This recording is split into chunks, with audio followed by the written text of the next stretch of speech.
Olá, estás a ouvir o Humor à Primeira Vista, o podcast sobre o humor do Jornal Expresso. Eu sou o Gustavo Carvalho. Apresentou-se ao mundo com uma camisola de Portugal, cor bordeaux, de colarinho amarelo. Na altura era um jovem esguio, invadiu o palco do programa de Jô Soares, pronto para sair do armário enquanto comediante, como diz Jerry Seinfeld. Quase 20 anos depois, Fábio Porchat continua a vestir a camisola por Portugal. Ora, vejamos, é cá que vai estrear o novo espetáculo de stand-up comedy, já depois de ter escutado em 2014 o Campo Pequeno, em Lisboa, com Fora do Normal.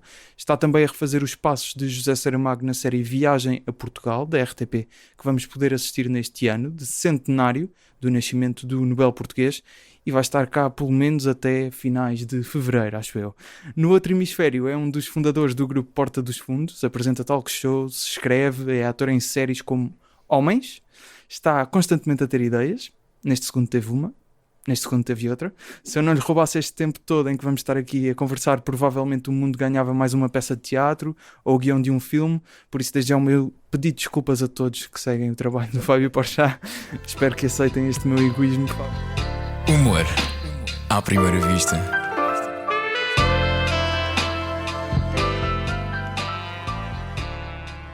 Fábio, muito bem-vindo. Eu que agradeço, imagina. Não, eu tava te ouvindo e já tava tendo outra ideia aqui, não tem importância, tá tudo certo. Queres um caderninho? Se, quiser, Não, se quiseres, nós arranjamos, que não seja por isso. Fábio, muito obrigado por teres aceitado o convite para estar aqui. Imagina. E diga-se que estamos a gravar aqui num hotel em Lisboa, no Mama Shelter, não é? Sim. Aqui perto do Marquês, entre o Marquês Ótimo e o aqui, Rato. inclusive, hein? Tem uma bela vista Sim. pela cidade de Lisboa. Cheirinho de novo hotel também. Sente o cheiro de novo hotel, exatamente. Muito obrigado por teres aceitado. Vamos começar aqui a falar do teu novo espetáculo de stand-up. Boa. O espetáculo chama-se o novo stand-up de Fábio Porchat.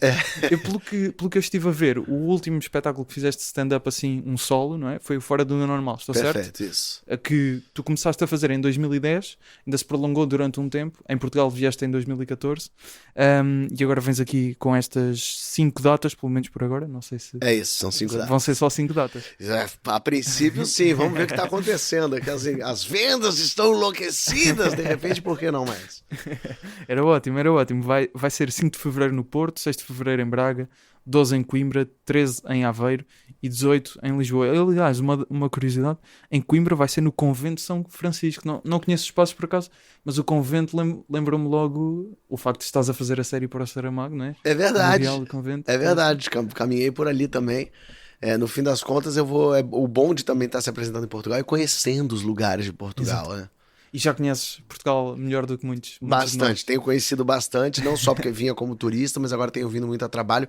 E esse documentário do Saramago tem me levado a rincões assim do Claro. país. Aldeiasitas. Muito bonitinho. Muito fixe. Relativamente à introdução que eu estava a fazer, falando aqui, antes de irmos propriamente ao stand-up, o teu início, eu estive a rever o vídeo do programa do Jô Soares. Sim, As sim. pessoas falam muito nisso, mas o que eu achei... Já tinha revisto o vídeo, obviamente. Tu, enquanto jovem estudante, atreveste a teres a coragem de entregar um papel ao Jô e depois fazeres ali aquele número, que era de uma série brasileira, Os Normais. Exatamente. Não é? Exatamente. Que depois até fizeste o mesmo texto com o ator que fazia a O Luiz personagem. Fernando Guimarães Luís Fernando assistindo. Guimarães, exatamente. Mas tu entras ali com uma camisola de Portugal. Qual é a história dessa camisola de Eu, Portugal? eu colecionava camisetas de futebol de seleções. Ok. E eu comprava de várias seleções e eu gostava muito dessa época que a Nike fazia umas todas lisas, assim. Uhum. Então eu tinha de Portugal, que era branca, toda branca, com a gola azul escura e amarela. Sim, é uma... E tinha essa bordô. E eu adorava, tinha da Holanda, aquela toda laranjona Toda também. laranja. Enfim, eu tinha várias camisas de futebol. E calhou naquele dia. Calhou naquele dia, mas nada é por acaso. Ter sido aquele dia, o dia especial para eu ir com a camisa de Portugal e depois ter tido essa conexão, essa relação com Portugal, eu acho que já estava escrito. É, já estava premonição, escrito. não é? É isso. Que fixe. E entretanto, continuas a colecionar camisolas? Ou... Não, parei. Porque é pena, porque eu acho bonitas as camisas, mas é porque elas não me caíam bem. A verdade, elas caíam bem. Estás com um bordô mais ou menos parecido. Tô com um bordô parecido. Também, parecido. Mas daí esse Calhou, tecido mesmo melhora, né? Melhora o esquema. Muito bem. Indo aqui ao stand-up, como eu estava a dizer há bocado, tu tiveste algum tempo sem fazer um espetáculo grande, obviamente tiveste muitos outros projetos, Mas em relação ao fora do normal, ouvi-te dizer que como estiveste muito tempo com aquilo, ficaste um bocado desgastado, não é? De saturado, de estar sempre a fazer aquele texto, É, que cansa muito. é porque na verdade foi. Desculpa, você estava Não, continuando a falar. força. É porque eu comecei a criar o texto do Fora do Normal, na verdade, quando eu estava ainda no Comédia em Pé, o grupo de stand-up que eu tinha, e que começou em 2007. Então eu fiquei em 2007, 8, 9, 10, fazendo vários textos novos, textos Ok. diferentes e tal. E aí em 2010 eu comecei a juntar alguns deles para fazer um solo. Então eu fiquei ali 2011 meio ajeitando para ir 2012. Ok. 2011, 2012, ter um show solo definido que era o Fora do Normal. E aí fiquei em cartaz até 2017, final de 2017. E aí eu resolvi parar porque, na verdade, eu sentia que o texto estava velho. Certo. Eu tava falando de coisas que ainda causavam riso. As pessoas riam muito. Mas eu me sentia meio falando, sei lá, quando você entra no banheiro e a luz acende sozinha. Era divertido, mas a luz já acende sozinha tem 20 anos, minha gente, né? A gente já entendeu que a luz Exato. acende sozinha. Eu ficar falando disso parecia um pouco velho. E tudo que eu sinto que vai envelhecendo, eu vou meio perdendo também o tesão por aquilo. Claro.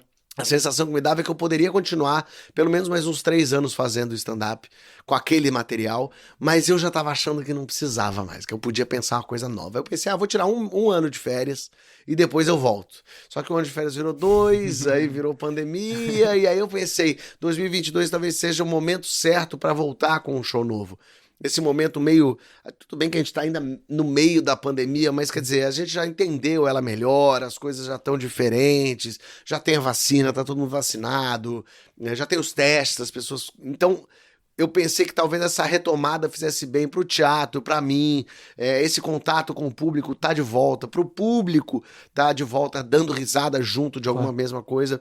E aí, então, eu criei um texto novo, e aí foi um processo totalmente diferente do outro stand-up. Porque o outro era um texto que eu já fazia no teatro, que eu juntei e fiz um show solo.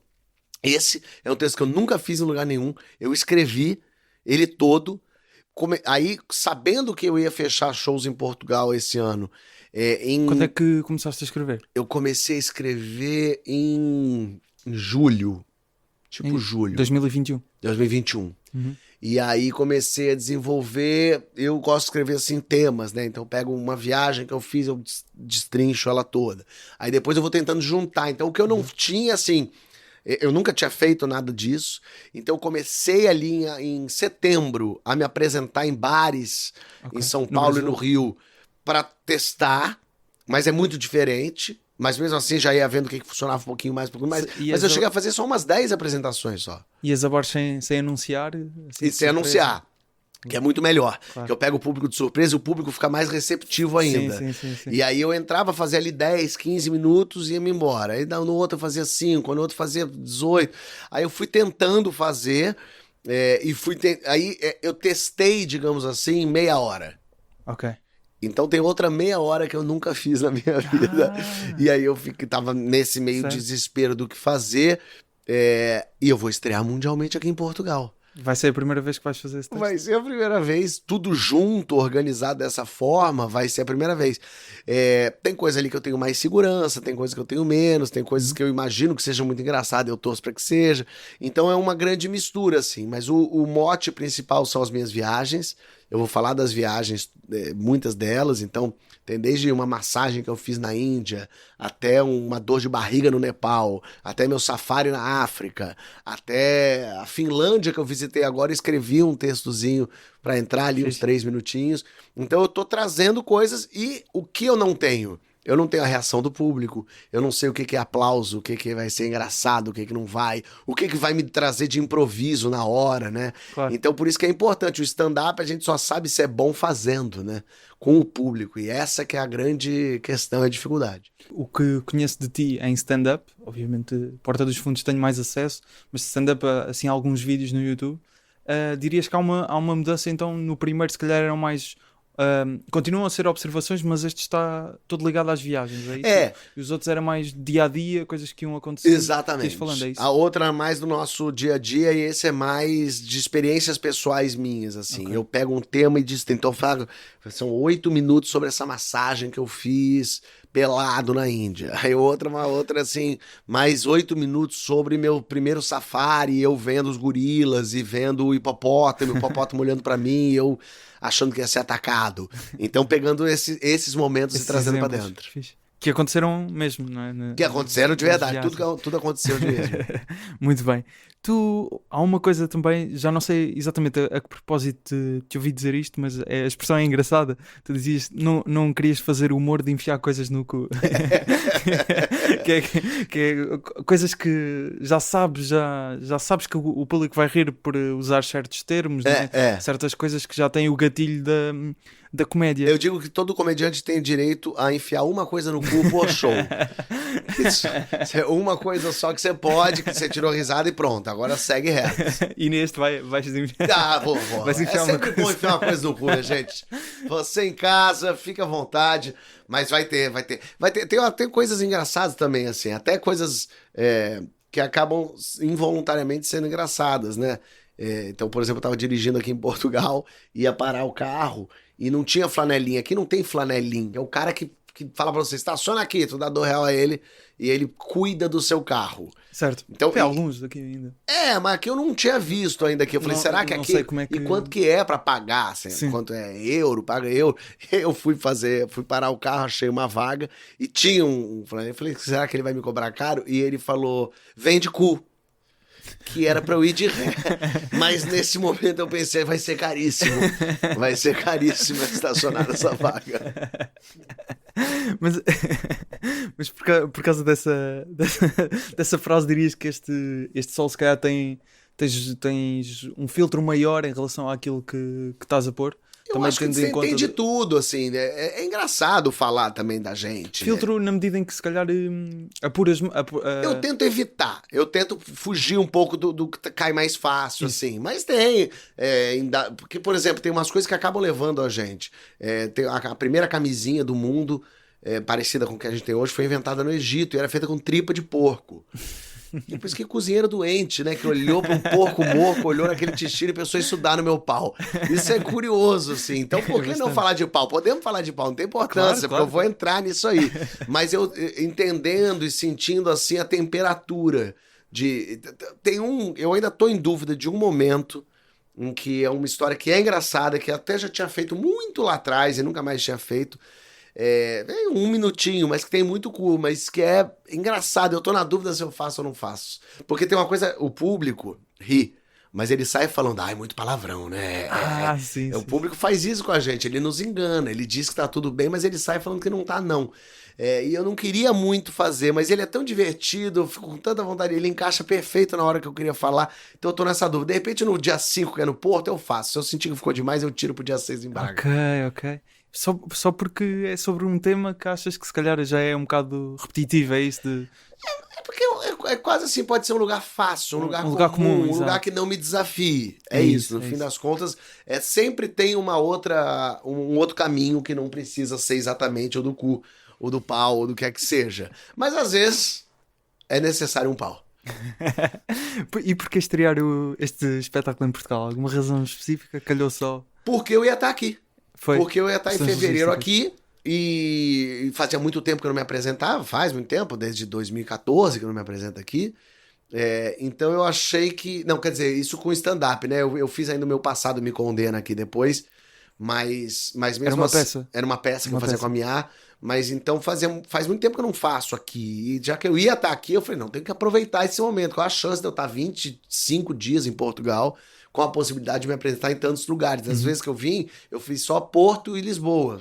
E agora vais a... Geralmente só em Lisboa, que é quando eu tinha uma data. E agora eu consigo ter 5 datas. Tendo em conta aquilo que estavas a dizer de não teres conseguido... Não testaste assim tantas vezes, até há uma parte que não testaste. Estás tentado a ir, talvez aí assim uma noite mais secreta. Com experimentar. certeza. Já estou aqui com pessoas aqui falando comigo e eu já devo aparecer. E vais fazer isso? E vou fazer, com certeza. Opa. Faz muita diferença. Então, não contamos aqui, mas depois dizes-me. Então. Depois dizes-me. Tu costumas consumir também muita comédia portuguesa? Há assim algumas referências que tens? Sabia? Pouco. Sério? Eu não consumia nada. Aí quando comecei a ter essa relação maior com Portugal, vindo pra cá, comecei a conhecer comediantes aqui. E aí comecei a assistir. assistir. Da última vez que vim a Lisboa, inclusive, fui assistir o show de improviso do César Mourão. Foi no Porto. Comédia à la carte. Comédia à la carte. E que, na verdade, que chamava Não Vem Assistir Esse Show, não vai ter ninguém aqui, ó. Coisa assim. Já não me lembro. Era muito divertido, gostei muito. Então comecei a ter contato mais até com o Bruno Aleixo, que eu não tinha visto. Comecei a ver Bruno Aleixo. Muito diferente. E uma série que eu conhecia muito, claro, era o Gato Fedorento, o Ricardo Araújo Pereira. Mas agora já mais conhecendo essa nova galera. Né? Então as tuas influências estavam mais na América, Estados Unidos? Sim. Monty Python, né? Monty Python, depois britânico. Mas muito nos Estados Unidos. Muito assim, os desenhos, né? Simpsons e Family Guy, South Park. Sempre assisti muito. South Park é muito da minha adolescência, assim. Eu lembro de ficar muito louco de ver aquilo, assim. Achar que loucura, o que é isso? Pode fazer isso, então, e tal. Certo. Mas as próprias séries, eu sempre gostei de assistir muito tudo, assim, não necessariamente comédia. Mas eu me lembro que no Brasil as séries americanas chegaram pra gente ali em 94, porque a TV a cabo chegou em 93, 94. E eu chegou lá em casa em 94, 95. E aí eu comecei a ter acesso a Who's the Boss, The Nanny, Mad About You, Friends, Seinfeld. Isso eu não tinha antes. Então, na adolescência, eu via tudo isso. Eu via, assim, demais, assim, sem parar, um atrás do cabeça, outro. Não é? Então, eu fiquei muito com essa mecânica do humor americano. Mas já acompanhava no Brasil mesmo. Eu lia Luiz Fernando Veríssimo, adorava as crônicas, adoro, né? Mas eu, quando era adolescente, assim, lia isso. E aí, na TV, assistia muito. TV pirata, quando eu era criança. Eu era obcecado. Pedro Cardoso fazendo Vida ao Vivo era uma coisa que me tomava. Fernanda Torres, tudo que ela faz é impressionante. Então eu tinha muitas referências, além de, lógico, a Escolinha do Professor Raimundo com o Chico Anísio, a Escolinha do Golias, o próprio Golias, o Jô Soares. Eu não sou da época que o Jô fazia programas de humor. Eu acompanho o Jô fazendo talk show, então, que era muito engraçado. Então o Jô também foi uma inspiração nesse lugar do talk show. Quando fizeste o teu... Exatamente. Hoje, como entrevistador, eu penso muito nisso. Mas muitas dessas referências brasileiras mesmo também me tomaram. Ok. Se tivesses que escolher assim uma referência que pudesses roubar assim um texto, gostasses de ter escrito um texto, seja um beat de stand-up, um sketch, o que seja... há assim algum que gostavas de ter sido tu a fazer? Alguns. O próprio A Vida de Brian, pra mim, do Monty Python, uma obra-prima. O The Book of Mormon, que é um musical maravilhoso, certo. Que o pessoal que criou o South Park escreveu. O South Park e um dos criadores da Avenida Q também. É verdade, da Avenida Q, que é maravilhoso também, muito divertido. Então, há uns tempos teve aqui uma versão portuguesa também. Do The Book of Mormon? Não, a Avenida Q. The Book of Mormon veio pra cá, não? Não veio. Eu só conheço coisas, assim, vídeos com músicas no... Cara, Tu foste ver aos Estados Unidos? Eu fiz 5 vezes. Eu curiosamente vi na Austrália, vi em Londres, vi em Los Angeles, vi em Nova York, eu vi em vários lugares. E com versões diferentes. Onde tem eu vejo, porque assim, é muito bom. É engraçado demais, é muito inteligente, é muito bem feito. E tem um sketch do Porta dos Fundos que eu queria muito ter escrito, que é um do Gregório. Um sketch da Porta dos Fundos. Que foi o Gregório que escreveu, lógico, que é... Agora esqueci até o nome do sketch, mas que é um chinês fazendo reconhecimento de assaltante, dizendo que brasileiro é tudo igual. Fazendo a inversão de que a gente fala, chinês, japonês, não sei se é igual. Aí ele falando, aí tem uma mulher, um cara preto, um branco, um gordo, um magro. Ele fala, gente, uma brasileira é tudo igual, eu acho, não consigo ver diferença. Por acaso não me estou recordando disso. Esse é bom demais e é muito simples, assim, a mecânica da inversão. Não entras nesse? Mas ator. É muito bom. Entras nesse como ator? Não fiz, era o Gregório fazendo. E esse é quando terminou a leitura desse, foi perfeito, a gente aprovou de cara, eu falei, esse eu queria ter escrito. É muito engraçado que seja com dos exemplos seja alguém com quem tu trabalhas regularmente, não é?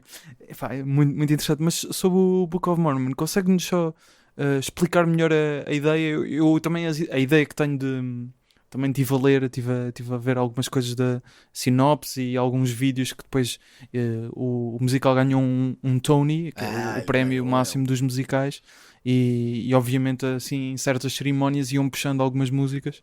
Consegues nos explicar mais ou menos como é que é a história do musical? Eu sinto que, assim, é uma grande crítica à religião de um modo geral, sobre todas as hipocrisias e sobre todas as maluquices e os delírios que as religiões provocam, mas ao mesmo tempo é uma ode à religião no sentido mostrando como ela também pode modificar a gente, como a fé transforma pessoas, assim, só que pro bem e pro mal, né?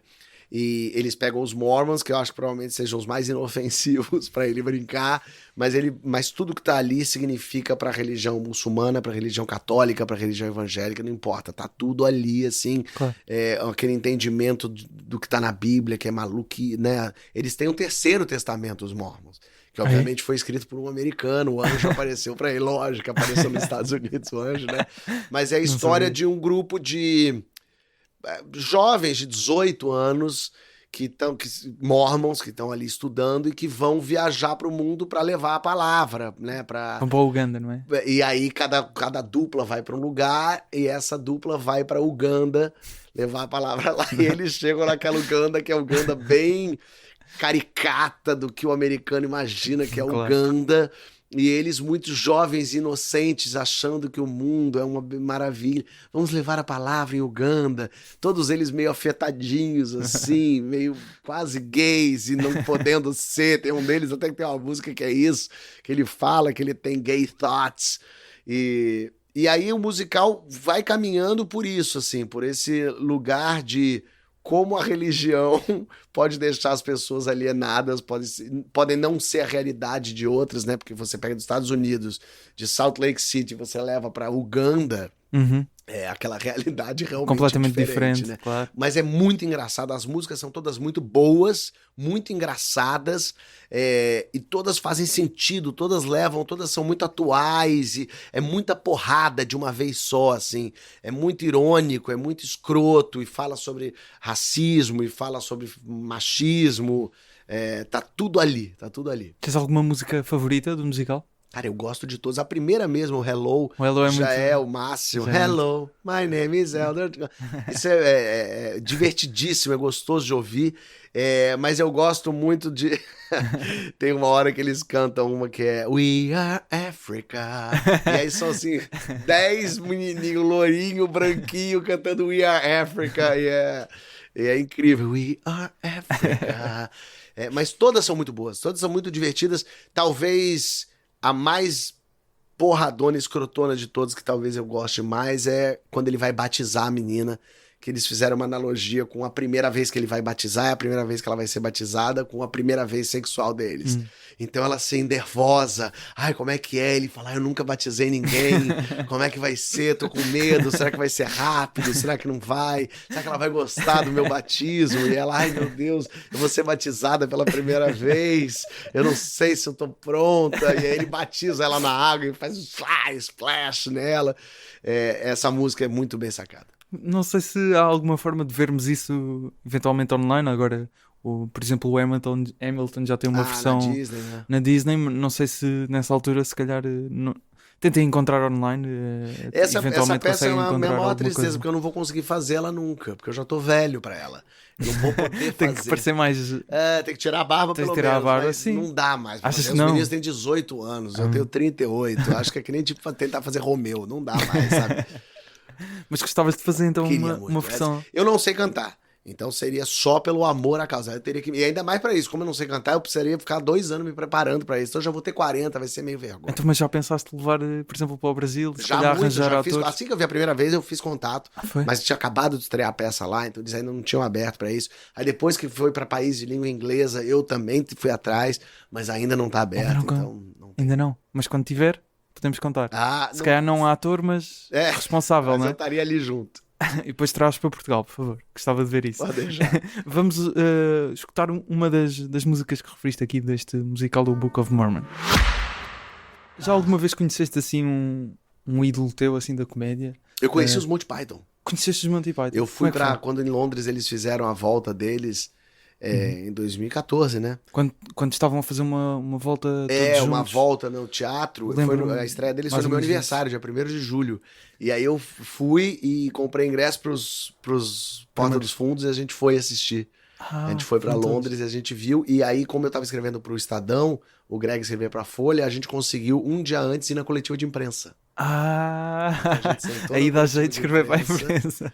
nos viu ali, fez perguntas até, e aí no final cumprimentamos um por um, assim. Fixe. E foi muito, muito forte vê-los e eu fiquei que nem um retardado mesmo. O que Fiquei perguntaste? muito imbecil. Eu nem lembro, eu perguntei assim se eles acompanhavam alguma coisa de humor novo que surgia. Eles No falaram, Brasil. Não, no Brasil não. Mas no mundo. Mas eles foram muito simpáticos, eles foram muito divertidos.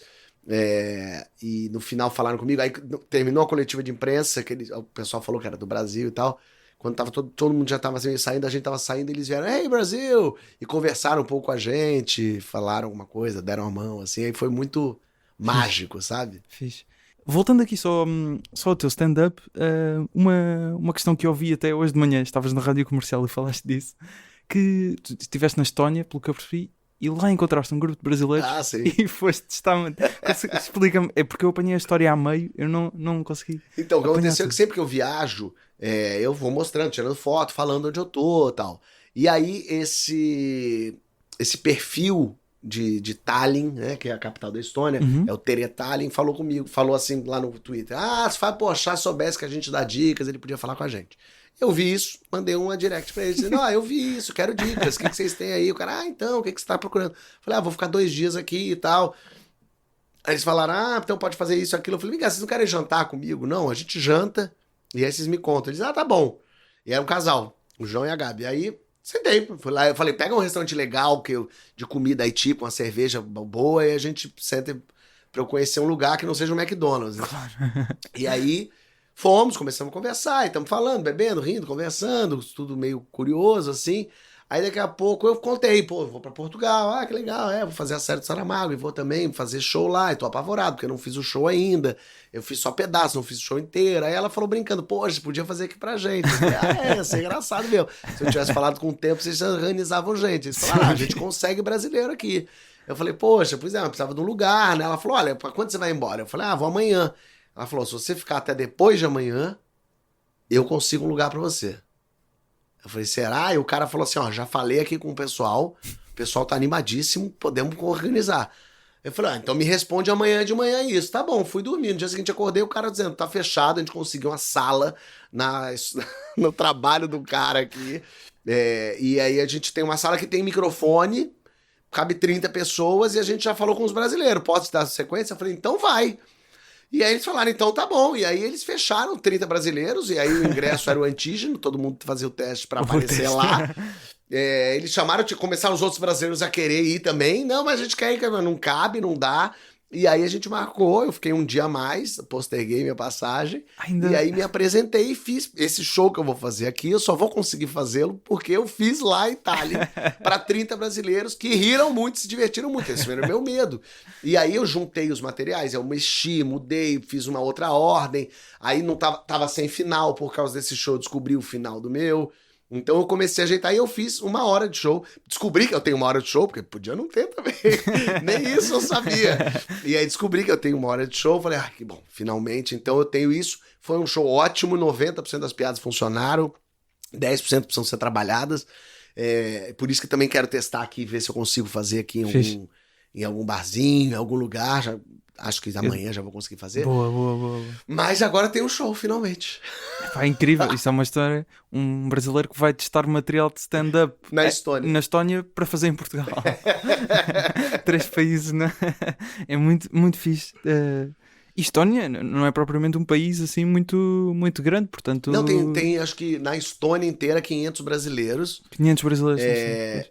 Isso deve ter então uns 350 em Tallinn. Em Tallinn, pois. E agora é meio férias também, então muitos dos brasileiros estão no Brasil, não estão lá. Não tem turista brasileiro na Estônia. Mas conseguis, se calhar, levar assim lá o show já feito a eles, não é? Não, e eles até falaram assim, será que não faz uma sessão dupla? Eu falei, gente, pelo amor de Deus, será que dá tempo? Eu falei, vamos fazer uma só e garantir que vai dar tudo certo. Tu não vieste da Estónia para Portugal? Não, eu fiz... Ou seja, isto não foi... Alemanha, Finlândia, Estônia, Letônia, Noruega, e aí ok. de Oslo eu vim pra cá. Ou seja, já foi há umas semanas que esta história aconteceu. Pá, muito engraçado. Nunca curioso, imaginei né? que tivesse passado pela Estónia, não é? A primeira versão deste Sol, não é? 30 minutos, como disseste, não é? Os 30 minutos que... Eu tinha 30 e não testados 30, agora tem 1 hora. Ok. Então testaste... Pois, exato. Botei tudo junto, Claro, fiz o começo ao fim. Ok. Incrível. Pela tua postura, não só em stand-up, mas em tudo, percebe-se que és uma pessoa muito enérgica, não é? Estás sempre a ter ideias, como eu até referi na introdução. Dentro dessas ideias que te surgem, é fácil fazer a distinção do que é que deve ser uma ideia para a Porta dos Fundos, ou para stand-up, ou para outras coisas que Também faças. é um trabalho assim que eu me dou de entender o quanto isso é um quadro para um programa, o quanto isso é um programa, o quanto isso na verdade é só uma piada. Muitas coisas do stand-up acabam valendo um pouco também se transformadas pro Porta. Então, por exemplo, um famoso sketch do Porta que é o Batalha, que é um dos primeiros, que é o Luiz Lobianco vestido de coração valente com o Gregório do lado, e o Gregório chega falando, e aí, como é que tá a batalha? Só tem ele. Falando, não, o pessoal marcou de vir, tá vindo aí. Ele, pô, será? Não, vai ter com certeza, pode ir pintando sua cara ali de azul. Ele, pô, mas se não vier ninguém, não, vai vir, mas se não vier, não, vai ter luta. Ele, mas não é jogo, né, porque o pessoal tá 10 mil pessoas. Isso é no stand-up mais ou menos meu, que eu adaptei esse olhar pro Porta dos Fundos. Chegaste a testar em palco antes já de fiz, inclusive vou fazer aqui. Vou fazer em Portugal também. Vou colocar um trecho inédito que não tem esse pedaço. Porque eu acho sempre muito curioso, assim, como é que aquela gente ia lutar na batalha, ficava na primeira fila, muito animado, né? Saía correndo pra matar a gente e tal. Então tem isso, assim, a primeira ideia é o quê? Então, por exemplo, eu tenho a ideia de um livro que eu quero escrever. Isso com certeza dá uma minissérie de 4 episódios, assim. Então já, ao mesmo tempo, já pensando na série. Mas eu queria escrever livro mesmo, porque eu nunca escrevi um livro. Mas para isso eu preciso de tempo, eu preciso parar, já que eu nunca fiz, eu não sei fazer. Então eu preciso tentar fazer, reescrever. Então eu vou anotando as ideias. Vou anotando. Ok, então, mas essa ideia para um livro é mesmo uma coisa que existe. Chamado O Muro. E eu quero fazer esse livro, O Muro. O Muro. E eu quero fazer esse livro, mas já ele é claramente dá uma minissérie. Eu já falei dessa minissérie para algumas. E já contei um pouco essa ideia. Não, sem ser comédia. Okay. E muitas já quiseram, muitas plataformas. Eu quero. Eu preciso escrever um livro primeiro, me dá um tempo. Então, quando tiveres tempo, vais escrever esse livro. Vamos ver se o tempo é daqui a 20 anos ou agora. Pois, imagino que depois também seja difícil dar prioridade às ideias todas, não é? Tens que perceber o que é que queres fazer primeiro. Algumas coisas eu vou encaixando, outras eu vou planejando, outras vão surgindo. Claro. Neste momento, a seguir ao stand-up, já tens uma ideia do que é que queres fazer? O stand-up eu vou continuar no Brasil, né? Em abril eu estreio lá e fico até o final do ano fazendo. Okay. Então é um show que se permanece. O Que História é Essa, Porchat? A nova temporada, a 4ª temporada, começo a gravar agora em março. Que é um programa de histórias que fazes? De histórias que eu faço. O Papo de Segunda é meu programa no GNT também de conversa, de debate. Eu, o João Francisco, o Francisco Bosco, o João Vicente e o Emicida. Então tem esses programas que vão rolar. O Porta dos Fundos mesmo, eu gravo sketch, eu volto dia 20 de fevereiro pro Brasil. Dia 21 eu já gravo os sketches do Porta. Já tem lá 15 sketches pra eu gravar. Então os sketches do Porta continuam. Tem um filme meu que vai lançar esse ano, chamado Palestrante. É um filme que eu escrevi com a Cláudia Giovanni, que eu faço com a Dani Calabresa, que é um filme que a gente fez antes da pandemia, e aí, enfim, tá segurando. Okay. E eu vou escrever o especial de Natal novo desse ano, que eu ainda não escrevi, não sei ainda muito a ideia. E vou escrever um filme também para lançar ano que vem. Já estás a preparar o especial de Natal de 2022? Sim. Tem que ter essa ideia. Deste ano foi uma animação na Paramount Plus. Exato. Nós aqui em Portugal não temos, acho que ainda não temos essa plataforma, mas eventualmente iremos de repente chega pela Amazon. Pode ser. Ok. Não sabia. Mas por acaso é curioso, tu disseste no início que muitas das coisas que ias vendo quando eras mais... Que foste primeiro vendo comédia, disseste os Simpsons, South Park, Family Guy. Uma série de animação também é algo que gostavas de... Super, mas dá muito trabalho. A animação leva muito tempo e dá muito trabalho. E também é caro. É super caro. E você tem que dedicar ali o tempo total porque você primeiro escreve o texto todo, Aí depois dubla tudo, faz a dublagem Pois, original exatamente. e depois faz o desenho. Enquanto Claro. tá fazendo o desenho, não dá muito pra corrigir. Tem que ter tempo. Porque parece que é fácil. Ah, só apaga esse desenho e Sim, bota sim. outro. Mas não dá. Tem que mudar. redesenhar o negócio Sim. todo, tem que remodificar tudo. Então é muito trabalhoso. Mas eu tenho muita vontade. O pessoal da Estricnina que a gente trabalhou agora lá no Brasil fazendo esse especial é muito fera nisso. E eles propuseram, vamos fazer uma série Uma e tal. série. Eu falei, mas eu só não tenho tempo, mas eu quero.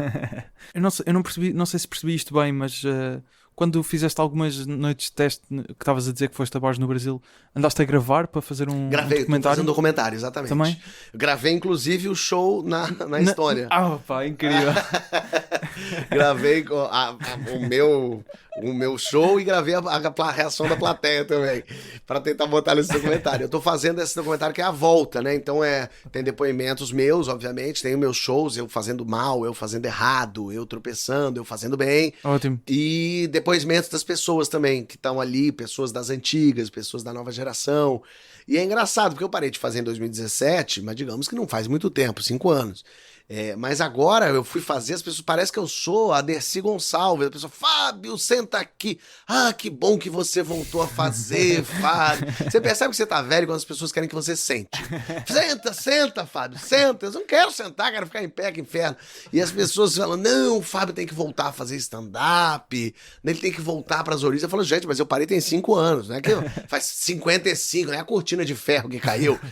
Enfim, então eu tô fazendo esse documentário, vou filmar aqui em Portugal também. Também? E vou juntar tudo isso. Não sei exatamente pra onde isso vai, o que isso vai ser, nem quando vai ser Mas há de lançado. sair depois Eu quero que saia depois dos shows, do né? show, Pra exato. pelo É isso, menos é isso. ganhar o Mas esse tipo de comentários é sempre muito interessante. Temos o exemplo, público o vai comedian vendo do assim. Seinfeld, que é Perfeito. o primeiro. E eu acho que não interessa só a comediante. Eu acho que o público quer ver também, Quer ver. fazer a piada errada, quer ver assim, Exato. não conseguindo. Eu acho que isso faz uma diferença, assim. É o meu tipo preferido de documentários, é mesmo Que bom. ver comediantes a lixarem-se. Em relação a textos antigos de stand-up, provavelmente dessa altura do Fora do Normal, calculo, tu dizias que há textos que depois foste reler, provavelmente nesta altura quando estavas a preparar, que achas que hoje em dia serias preso.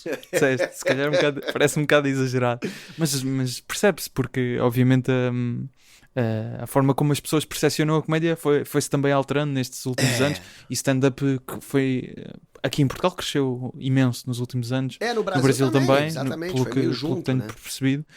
Exato, e mesmo a Netflix, não é? Popularizou muito também. Popularizou muito, muito bem. Por isso é que se calhar as pessoas te pedem para voltar também.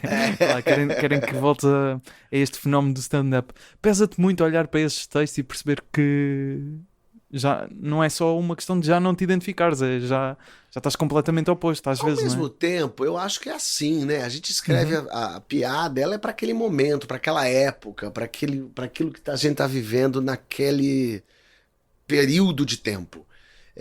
Claro. Então, aquilo que eu escrevi em 2008 pertence a 2008, né? Uhum. Assim, para pegar em 2022. Mas você sabe que eu, para fazer esse stand-up novo, eu fui lá visitar esses textos e reaproveitei algumas coisas. Ok. Tem umas coisas, tem, por exemplo, um texto que daí eu não vou fazer aqui em Portugal, porque daí não faz o menor sentido, vou fazer no Brasil quando voltar, que era sobre caixa postal do telefone, ligar pra pessoa e dar caixa postal e deixar recado, que eu falava sobre isso, que agora não faz sentido porque ninguém mais liga pra ninguém. E é justamente isso que eu adaptei. Eu peguei aquele texto que era engraçado que eu tinha e adaptei como quem diz, gente, hoje em dia ninguém mais liga pra ninguém. Lembra como era? E aí eu consegui salvar umas piadas disso de telefonia, que eu vou usar pra abertura do show, assim, pra ser uma conversa com as pessoas. E um texto que eu tinha que eu gostava muito sobre etiqueta. Que é muito ruim a etiqueta, né? Etiqueta, Sim. ela cutuca você, ela te espeta, ela te atrapalha a vida. E eu tinha esse texto que era legal e que tava escondido lá atrás. E aí eu peguei, ressuscitei ele, remexi nele e vou fazer. Esse eu faço em Portugal, porque acho que a etiqueta aqui também incomoda vocês, né? Sim, também. É um inferno. Claro, incomoda toda a gente. Pois Calculo que em todo mundo. E aí eu consegui salvar alguns.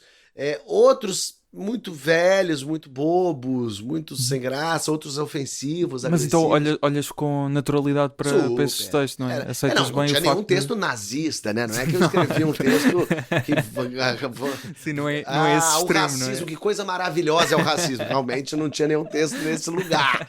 Mas tinha muita piada com gay, mas no lugar errado. Não era rindo junto, era rindo da cara. Ok. Gordofóbico, Claro. machista no nível agressivo. Mas era muito engraçado, as pessoas riam muito, eu tinha aplausos com essas piadas, né? Então eram piadas que hoje são escrotas, mas que na época poderiam até ser também, mas que as pessoas gostavam. As Claro. pessoas riam, mas que olha, não dá pra fazer. Eu lembro que eu já sentia alguma coisa, tinha algumas piadas que eu via que a plateia ria, mas... Não ficavas extremamente confortável assim, com... ria, mas ficava quieta. Então, mas não sei. Que hoje em dia já não funciona mais. E ao mesmo tempo, por exemplo, aí eu resgatei um pra botar nas minhas redes sociais. Achas que não funciona mais ou para ti já não Também, pra já mim, não não serve funciona mais. na tua boca, não é? Mas eu já acho que a sociedade já acha essa piada meio boba. Uhum, Já acha essa piada meio, nossa, que velho, que antigo. claro. De um modo geral, assim, não é tem fresco. isso.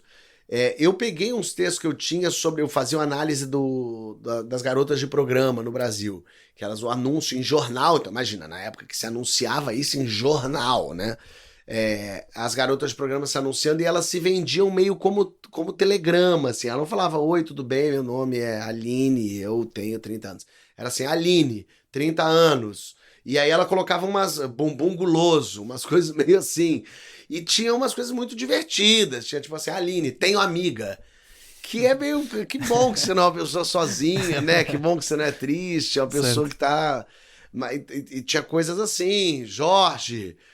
100 quilos. A gente fala, tá, Jorge, mas precisa dizer a sua altura. Porque se o Jorge tiver 1,50, talvez não seja o homem musculoso sarado que eu tô imaginando. Tudo bem, cada gosto pra tudo, mas é bom que a gente entenda. Claro. E aí eu peguei esses textos e ainda são engraçados, ainda funcionam, apesar de ser velho, e coloquei no Twitter, no Instagram. Filmei colocando, até falando, olha... E aí rolou ainda assim nossa, rir dessas mulheres que trabalham... Então já rolou uma problematização um pouco de rir de garotas de programa. Eu achei meio besteira, assim, mas falei, ó, já é o texto batendo diferente. Na época ninguém falava nada disso, era um tiro, as pessoas riam sem parar. E agora já rolou não pode falar da mulher dessa forma. Mas aí estavas mais a brincar com a forma como se expressava, não é? Lógico, tinha nada a ver, eu não tava nem falando da profissão, Sim, só tava exato, dizendo exato. isso.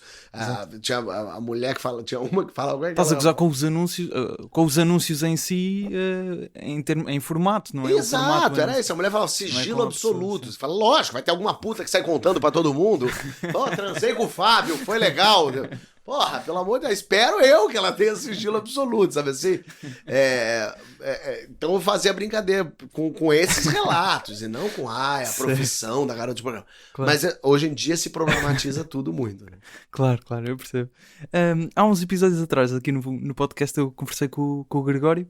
Ele não faz stand-up, mas por acaso até tocámos nesse assunto, porque ele acha que é muito solitário estar em palco.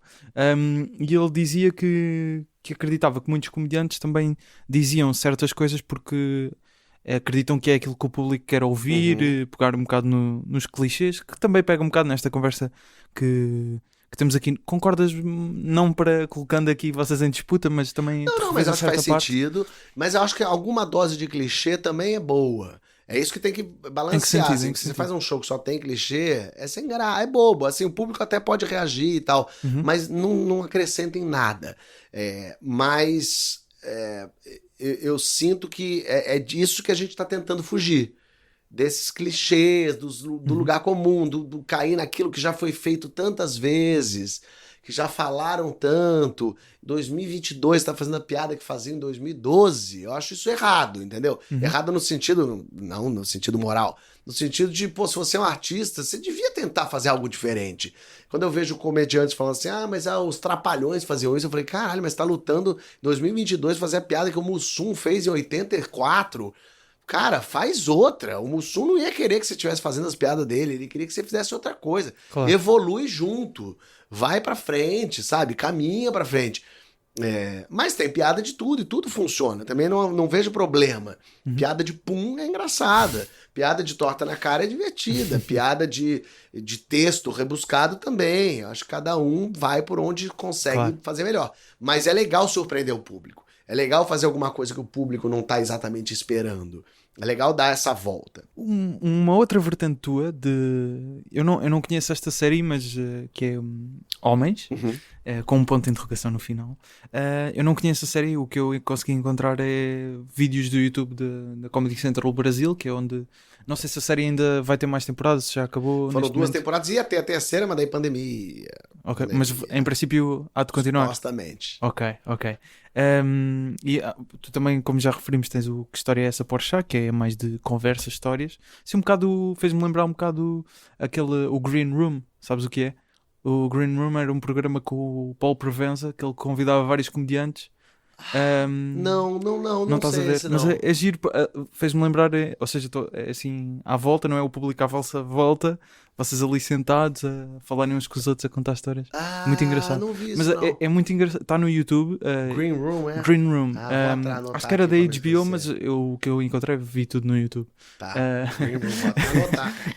Que é o Paul Provenza, que era comediante, e ele também fez um documentário que é o Aristocratas. Essa é uma maravilha, Aristocratas. E Eu tenho esse DVD, é uma delícia. depois tem conversas, por exemplo, o Gary Shandling, o Mark Maron, o Judd Apatow, o Bo Burnham, ainda quando era Sei. criança, embora ainda seja quase. Eles todos a falar de comédia, vários episódios com vários Ótimo. comediantes. É esse específico de comédia. É tudo sobre comédia, só eu- comediantes.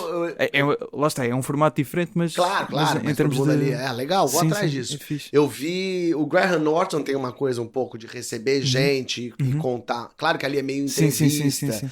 mas era um lugar ali que me interessou. Claro. Eu vi um programa que o formato me inspirou, formato de roda, plateia, que é um de roteiristas. Chama Draft, alguma coisa. Acho que não conheço. Não lembro agora o nome desse programa. Alguém me mostrou e era o público sentado em volta e falando sobre eles sentados falando sobre roteiro. E na hora eu falei, cara, isso é ótimo. O programa é muito legal, é muito específico pra quem gosta de roteiro. É só pessoas a falar de guiões, roteiros, como Exatamente. vocês dizem. E aí Ok, o formato de plateia era aquilo que eu queria. Eu falei, eu quero muito semelhante àquilo. Certo. Portanto, em redor. Ao redor, exatamente. É isso, muito fixe, muito fixe. Em relação a esta série, que era o que eu te ia perguntar de homens, pelo que eu estive a ouvir de algumas participações tuas em podcasts, falavas um bocado de séries, nomeavas até 2 de animação, o Rick and Morty e o BoJack Horseman, e Fleabag como uma das últimas grandes séries que era de comédia, mas dizias que até faltava um bocado de séries de comédia que fossem das melhores séries do mundo. Não sei se o Homens surgiu nesse contexto ou anterior, mas porque é que fez sentido para ti ter uma série deste tipo e abordar este assunto? Eu queria ser engraçado, primeira coisa. Eu tenho sentido que as séries de humor têm sido muito simpáticas, muito bem-humoradas, muito legais, mas pouco engraçadas. Eu não dou risada. Quando eu vejo Miss Maisel, é lindo, é bem feito, a ideia é ótima, eles fazem muito bem, é muito simpático, mas eu não dou risada de Miss Maisel. Por acaso também achei um bocado lento. É um tipo de humor lá, Sim, mas sim. tudo que é as coisas de humor são. Eu acho que é porque o humor tá nesse momento de evolução. A gente ri sempre de coisas muito extremadas, né? Assim. Claro. E mas são as coisas extremadas que estão dizendo não riam de mim mais. E aí o humor não tá sabendo muito lidar. Então as pessoas estão preferindo falar de assuntos de uma forma mais séria do que rir disso. Por isso que eu gosto tanto de Jojo Rabbit, por exemplo, que é uma coisa impossível, incrível, né? incrível. Falar, Das Hitler melhores é amigo imaginário do menino. Isso é uma ideia, como é que alguém vendeu essa ideia no mundo de hoje? E é brilhante, ele faz muito bem, aquilo é muito engraçado, é muito bonito. E tem bons momentos engraçados. Taika Waititi. Esse é excelente. excelente. O What We Do in the Shadows é Sim. sensacional. Mesmo a série também é... Que virou a série que eu só consegui assistir agora, a série. É muito boa. O filme é maravilhoso também. A ideia é muito boa. Mas eu queria com Homens fazer uma série muito engraçada, pelo menos pra mim, no mínimo, né? E que falasse de algum assunto diferente. Aí eu fiquei pensando sobre... Eu queria fazer uma série pros homens, falando da realidade do mundo dos homens, que é onde eu tenho lugar de fala. Mas fiquei pensando, mas de que forma? Aí quando veio o movimento Me Too, eu falei, cara, tá acontecendo uma loucura que os homens não estão sabendo como se posicionar esse da minha geração, sei lá, de 30 a 50, 45. Eles não estão sabendo muito como lidar com essas mulheres que se masturbam, que gozam, que falam, que trabalham e que botam o peito pra fora. O empoderamento, né? E esse empoderamento que antes era meio da boca pra fora pros homens, né? É isso mesmo, a mulher Claro. que agora não é real mesmo, porque a geração nova até uns 20 anos já entendeu, já tá totalmente inserida. Mas essa galera de 30, 45 tá perdida. Eu vejo meus amigos, assim, vai no carnaval, a mulher tá de peito de fora e fala, cara, eu não vou chegar nela, porque vai que ela acha que é assédio. Falei, cara, assédio é se você pegar no peito dela, assédio se você for conversar com ela, não é assédio. Ele, mas não sei, mas ela tá lá. Eu pensando, cara, a gente não tá sabendo lidar com isso. Eu falei, então vamos lidar com esse assunto. Vamos botar esses 4 homens numa posição de descoberta. Mas levando comédia, mas sendo engraçado. Falei, então eu vou botar o Rafael Portugal fazendo a minha piroca. Ele vai ser o meu Esse era pau. dos recursos que ia fazer. Que acho, é muito difícil ter essa quebra de quarta parede. Exato. Com Exatamente. com o teu pau. E brincar com isso e falar desses assuntos e poder fazer, olhar pra câmera e poder mexer na cena e poder fazer aquilo também, o formato ser diferente, não cair muito no mesmo. E funcionou. Assim, eu ouço muita gente falar bem, fãs que vêm falar, como é que vai... Meu Deus, não é possível, porque a segunda temporada termina de uma forma bastante forte. Eu vou tentar conseguir para vocês assistirem. Eu tô tentando viabilizar que a Amazon disponibilize aqui em Portugal, porque os portugueses falam muito, eu quero assistir homens, quero assistir. Gostava. Eu vou tentar fazer isso acontecer. Mas vi alguns certos, lá está, no YouTube, tem alguns 5 minutos, às vezes assim umas conversas. Mas daí é solto, né? Como é uma série, é ruim ver separado. Porque que história é essa? Você vê uma história solta, tudo bem. Exatamente. A série não, tem um começo, meio e fim, tem um arco, né? Claro. E quando partes para abordar esse tema, que preocupa, obviamente, com o propósito de primeiro fazer rir, como disseste, e bem, mas depois, tendo em conta a situação que estavas a referir, o movimento Me Too, etc., de que forma é que também te tentaste falar sobre este tema da forma correta, não é? Protegendo a forma como estarias a abordar o assunto. Tentando ouvir as pessoas, é isso, priorizando o humor, a graça, mas, por exemplo, a gente ouviu muito as mulheres nessa série. Uma série, são 4 homens hétero protagonizando uma série, mas a brincadeira é exatamente essa. E as mulheres da série tiveram participação muito ativa na leitura dos roteiros e dizendo, não fale assim, não pode falar isso, esse termo tá errado, fale desse jeito. Claro. E a gente escolheu. Algumas coisas eu falava, não, mas é assim mesmo, é pra ser preconceituoso, porque eles estão aprendendo. É pra ter a visão crítica também. Não dá pra eles serem homens super desconstruídos que falam bonitinho, não, eles não sabem. Porque isso é ser o correto, não é? O correto não tem muita piada, o incorreto. Mas eu ouvi muito as mulheres ali, a Lorena Comparato foi uma que trabalhou comigo diretamente, ela via e falava, mas a Gisele também, todas elas estavam muito presentes e dizendo, não, isso sim, isso funciona, por que não diz isso? Então, por exemplo, tinha um episódio que tinha muita, sei lá, mulher chupando pau, e não tinha nenhum homem chupando mulher. E por acaso, ela falou, mas não é por acaso, é porque a gente tá muito habituado, a mulher chupa pau, é isso, hahaha.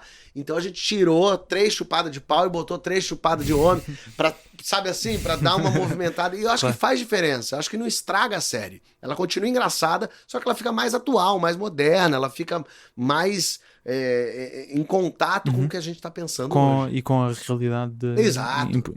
Claro.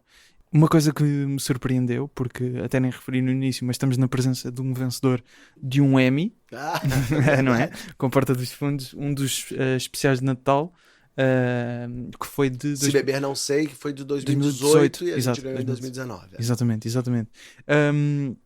Tu foste tirar um curso de roteiro Fui. Para os Estados Unidos. Em 2020. Porquê é que sentiste essa necessidade de continuar? Porque eu nunca fiz curso de roteiro, eu nunca morei fora, nunca tive a experiência de um intercâmbio, então eu queria com a minha mulher a gente ir para os Estados Unidos para fazer inglês, para falar inglês, aprimorar, e fazer curso mesmo, assim, entender com os caras que fazem isso, sabem disso, entendem disso. Claro.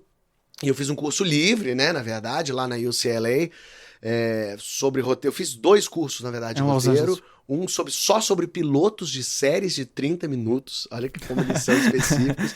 E um era de roteiro de cinema. Então eram 2 professores, eram, sei lá, 4 horas por dia. Era uma vez por semana, Os professores 4 horas. são profissionais da área. Profissionais da área Claro. e tal. E foi legal. E aí eles também falaram que era bacana. Fala, pra você tá aqui aprimorando seu inglês, vai fazer um curso de improviso também. E eu Fiz. fui lá no Second City, me matriculei e fiz um curso de improviso em O inglês. Second City é onde surgiu muita O gente. Steve Carell, por exemplo. Não é não é o Conan. O Conan, O não Conan é acho também. É de lá. Eu acho também. O Colbert, mas o Colbert O acho que é Colbert também. O Chicago. Colbert é de lá. Mas Só também que é é de lá. Chicago. Um é Pois, Chicago, um é porque eles depois... Sim. Montreal, sei lá onde tem. Sim. E aí eu fui fazer um curso de Isso foi em que ano? improviso. Foi em 2020. Foi 2020. antes da pandemia.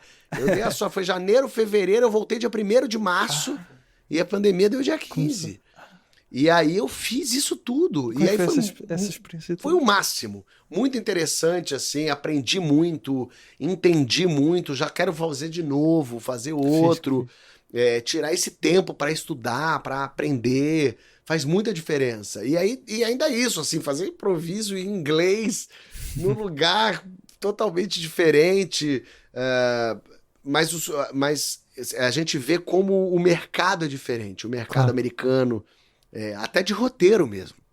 No Brasil, se eu escrevo um roteiro e apresento para alguém, nos Estados Unidos você precisa ter um agente que represente o roteirista. Claro, sim, Você escreve um roteiro primeiro pro agente aceitar. Ele te aceita, ele fala, mas esse roteiro eu gostei, mas não tá bom para apresentar para ninguém. Você precisa escrever um outro. Aí ele diz, no mercado estão falando que é bom que tenha roteiro sobre cavalos. Aí você escreve alguma coisa, o cara vai, o agente fica batendo o roteiro com você. Você faz várias versões primeiro com o agente. Aí o agente resolve apresentar para algum outro agente para ver. É um negócio assim. E aí, até chegar no estúdio, até chegar em alguém. É e quando difícil. chega no estúdio, o estúdio compra. E aí tem umas coisas malucas que assim. Digamos que você escreveu o filme O Homem Invisível. O estúdio compra. O estúdio compra e fala, obrigado, vou deixar aqui. E aí te paga e você não vê mais isso, tá lá. Fica lá nos arquivos deles. Aí alguém pega. Digamos que daqui 2 anos alguém pega a lei e fala, cara, adorei o Homem Invisível. Vamos fazer.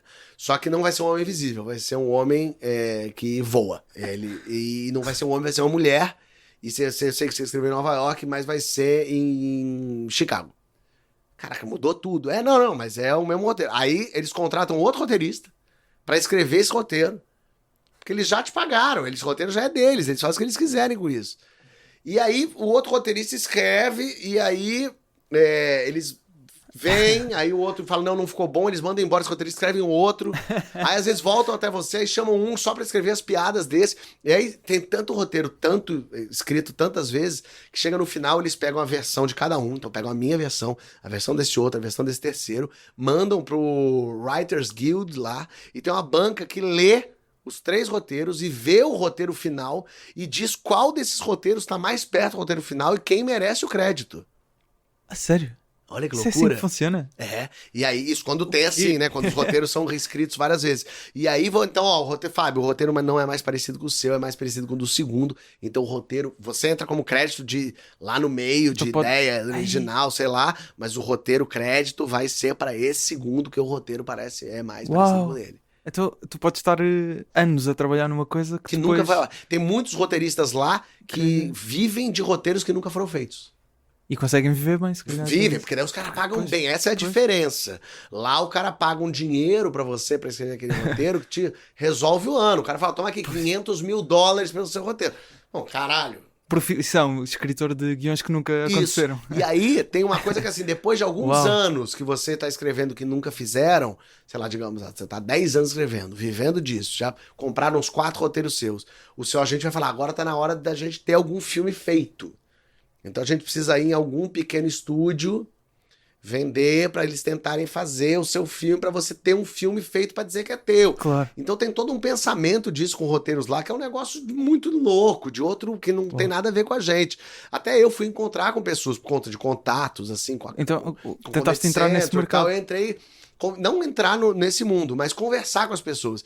E eles falavam, olha, tudo bem, você tem roteiro? Tem, mas daí você precisa arranjar um agente, a gente precisa ler o seu roteiro. Então é um outro planeta. Eu quero entrar nesse mundo como roteirista lá. Eu tenho 2 ideias de filme pra fazer lá que eu acho que vão funcionar muito. Mas não é agora, eu não tô com esse tempo agora, nem tô com esse know-how Mas é agora. Eu algo que preciso queres esperar fazer um no pouco. futuro, então. No futuro quero. Ir para essa luta. Entrar nessa luta. Que fixe. Epá, fogo. Não imaginava nada disso. Cara, é muito Nada. doido, é muito Que doido. loucura, que loucura. Para terminar, só tocarmos aqui na Porta dos Fundos, que eu recentemente estive a acompanhar o reality que vocês tiveram a fazer, Legal. o Futuro Ex-Porta. Com o Gregório ainda estávamos a meio, então tocámos nisso muito brevemente. Vocês selecionaram um novo elemento para a Porta dos Fundos, a Mácula de Tenório, é assim que se diz. A série está toda no YouTube e nós no primeiro episódio vemos vocês, a equipa da Porta, a analisar as várias candidaturas. Os candidatos tinham que mandar um vídeo com algum sketch ou o que fosse, de até 2 minutos.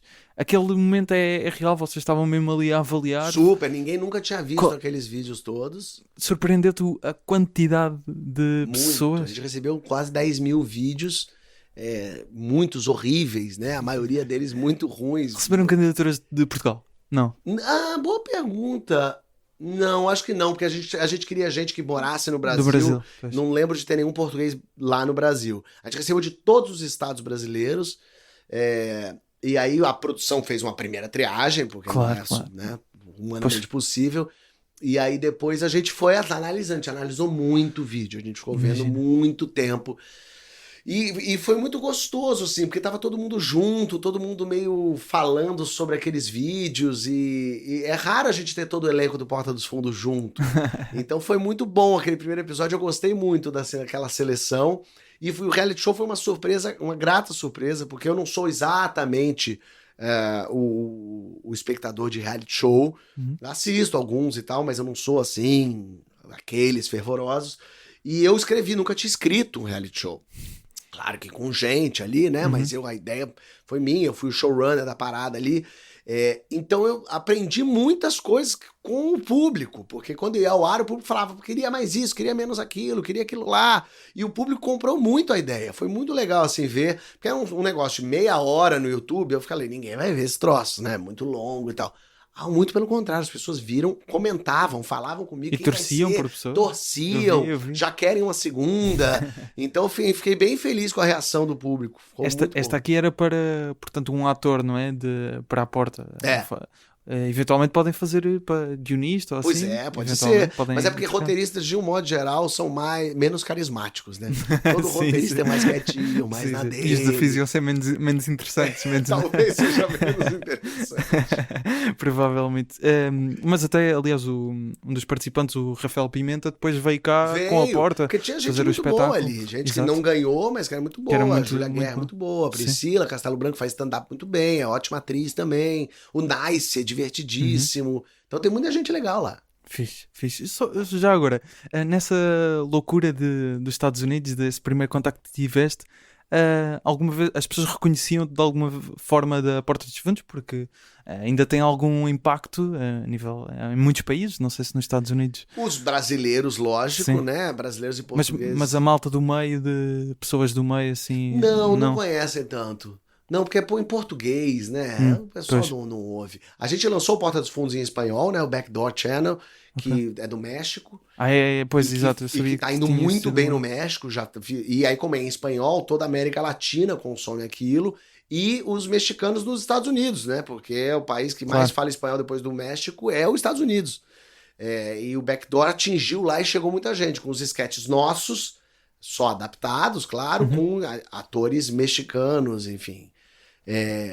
E funcionou muito, então isso é muito legal, ver como o Porta consegue ir para outros lugares. A gente tá indo pra Polônia agora. É sério? Vão ter Isso vai acontecer que este ano? Vai acontecer. Atores poloneses. Atores da Polónia a fazer sketches vossos. Olha uau, que coisa curiosa. É a primeira na Europa. É.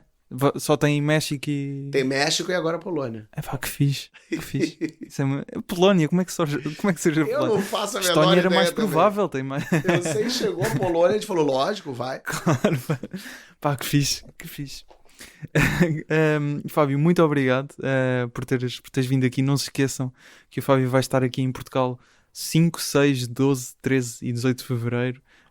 Porto, Braga, Coimbra, Aveiro e Lisboa. Exatamente. E com quem sabe, às vezes aí com uns bares aí por aí. Fiquem atentos que eu posso aparecer em alguns lugares. Me aguardem. Fábio, muito muito obrigado. E para terminar, ouvimos um certo do sketch que tu disseste que escreveu o Gregório, que é Japa. Perfeito, Exatamente. muito bom. Obrigado, minha gente. Vamos lá, vamos no show, hein? Pergunta pra ele aí qual dos suspeitos assaltou ele. 窗外的散尽看梦中山来窗外看法。我看来看去，他们都长得一样啊。Ah, ele disse que foram todos esses aí. Não foi um só, então? Foi um bando inteiro, é isso? Não, foi um só, mas que pode ter sido qualquer um desses aí. Ele tava vendado, então? Pergunta pra ele se tava vendado. Tá. 窗外的墙是没有，但是我分不清啊，他们都长得一样的脸。Sim. Não, ele falou que viu, mas que pra ele são todos idênticos. Como idênticos, porra? Tem um preto, tem um gordo, tem um barbudo, tem um hobbit aqui, caralho. 穿行的看去 traffic 的 commute hobbit 放看。但是他们有的人像西方人都长得一样的脸。Chama, né? Ele falou que porque pra eles os ocidentais são tudo a mesma coisa. Podes acompanhar o trabalho do Fábio Porchat no Instagram, em Fábio Porchat. Eu estou em Gustavo Rito Carvalho e o podcast está em humoraprimeira-vista.podcast. A produção, edição e pós-produção de áudio são feitas por mim, Gustavo Carvalho. As fotografias e o vídeo são do João Pedro Moraes. A ilustração do episódio é do Nuno Amaral e o logótipo é também feito pelo Nuno Amaral e pela Vanessa Garcia. Os jingles e genéricos são do Ruben de Freitas e do Luís Batista, com vozes do Rui Mirama e do Tiago Filipe. Obrigado por ouvires, estou aqui quinzenalmente às quintas, até um dia.